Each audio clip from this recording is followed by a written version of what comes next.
হুজুর পাক সাল্লাল্লাহু আলাইহি ওয়াসাল্লাম এমন এক মহান সত্তা ছিলেন যিনি সৃষ্টির আদি, কিন্তু এসেছেন শেষে। তাকে সৃষ্টি করা না হলে জগৎ সৃষ্টি হইতো না, অথচ নবীদের মধ্যে উনি শেষ নবী হিসেবে প্রেরিত হয়েছেন। আর সমস্ত নবীদের আদি তিনি, জগতে আবির্ভূত হয়েছেন শেষে। সত্য নয় কি? একটা জিনিস হিসাব করে দেখেন, আদম থেকে যদি আমরা ধরি, আদম থেকে রাসূল পর্যন্ত যত নবী এসেছেন, সকল নবীদের শেষে রাসূল প্রেরিত হয়েছেন।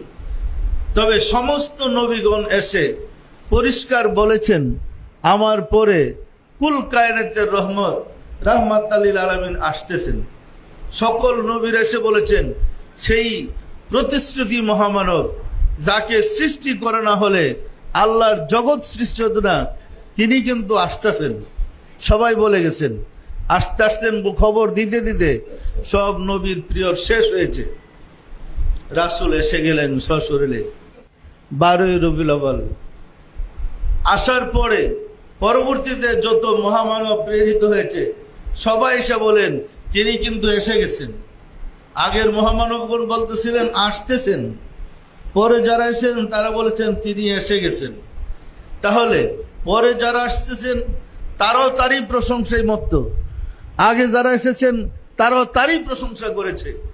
পরিষ্কার।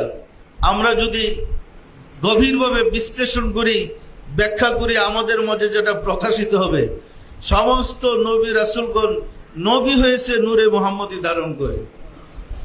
সমস্ত আউলিয়া কেরামগণ ওলি আল্লাহ হয়েছে নূরে মুহাম্মদী ধারণ করে।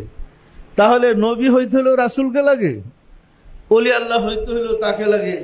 তিনি কেমন মহামানব বলেন? সেই কুল কায়নাতের রহমত রাহমাতাল লিল আলামিন আমাদের রাসূল হিসেবে আমরা পেয়েছি।